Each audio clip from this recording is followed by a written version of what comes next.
Hey, all you change agents out there, Shawn here with part two. We're talking about how to build character, okay? I just wrapped up in the first video talking about how individuals will interact with a given social environment to produce a certain result, right? So let's say you have a threatening situation and you have an individual with a heroic character. That means that they are self-directed and they have a balanced caregiving style. They care about themselves, they care about others, and they care about acting in ways, doing the thing that will set a precedent or a standard, an example that will show others that they ought to act here, that they can act here, that they have permission to do the right thing here, and to intervene on their own behalf and on the behalf of others to confront this threat to well-being and flourishing, right?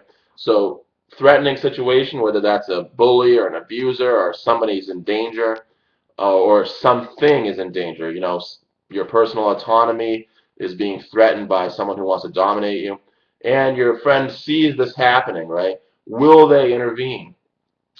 Well, I believe that they will intervene if they have that heroic character, and that they'll be less likely to intervene if they have a character traits of someone that I call a minion, right? If you've seen Despicable Me, you've seen Minions.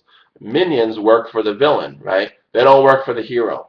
Minions are people who are not self-directed, and they typically have an excessive focus on doing what they're told by a villainous person, right? Because whether that's the boss or the partner or a kid at school. And the reason that the person gets put into this minion role is because they are afraid of conflict, of social conflict. They're afraid of being punished, right? I personally believe that this is one of the things that can happen to people when they grow up in an abusive or violent home.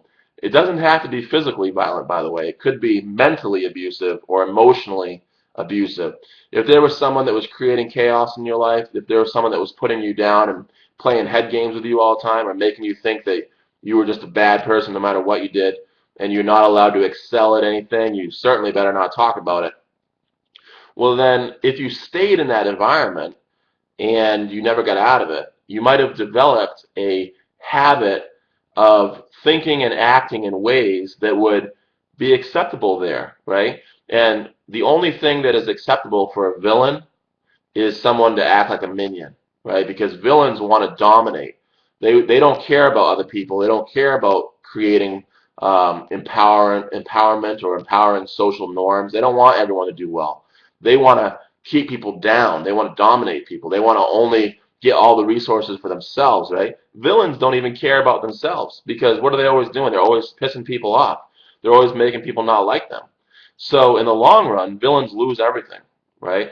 But my point is that if you have a threatening situation, someone who's in the habit of responding out of fear of social conflict, they're not likely to go and confront that bully because they're afraid of being hurt by the bully, right?